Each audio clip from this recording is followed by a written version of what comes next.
Mark Lawrence is one of the best writers of fantasy to have emerged in the 21st century. I put him up there among the likes of Joe Abercrombie, John Gwynne, Patrick Rothfuss and N.K. Jemisin. He's perhaps best known for his Ancestor series, which starts with Red Sister and tells the story of Nona, a blood-stained girl aged 8 cast out by her family and taken in by the Sisters of Sweet Mercy to be trained as a killer. Nona discovers she has magic powers and is part of some great prophecy. The series comprises 3 books, Red Sister, Grey Sister and Holy Sister. If you like J.K. Rowling's Harry Potter, Ursula K. Le Guin's Earthsea or Name of the Wind by Patrick Rothfuss, then you'll like the Ancestor series. It is in many ways yet another classic magical academy story.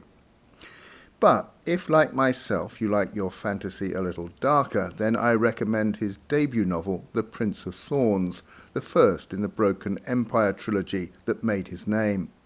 It follows the path of 13-year-old Prince Jorg, who was irreparably scarred by witnessing the murder of his mother and brother as a child and is now seeking revenge. He leads a gang of marauders as they rape and pillage their way across the countryside. Jorg is a sociopath, some would argue a psychopath, who feels no guilt at the atrocities he commits.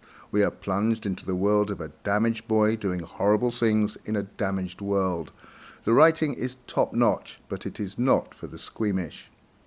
There are those who've criticised Mark Lawrence for featuring a violent and deranged child as the protagonist, who believe it crosses the line when it comes to what is acceptable for people to like and enjoy.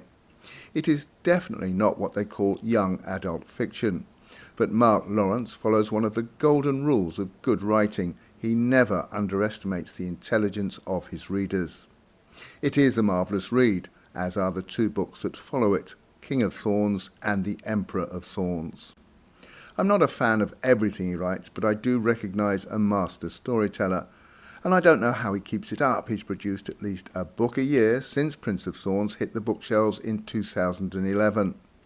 His latest offering, the Library series, is a marvellously imagined world and a complete contrast to his earlier work.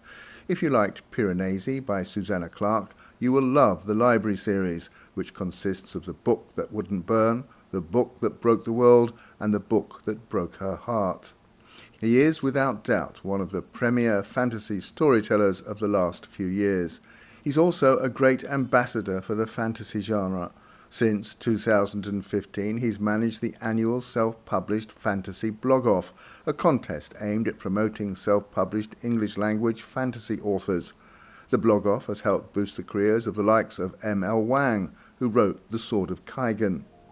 And what do you think of those reviewers and readers who didn't like the idea of the author creating a 13-year-old psychopath as an anti-hero? Let me know in the comments.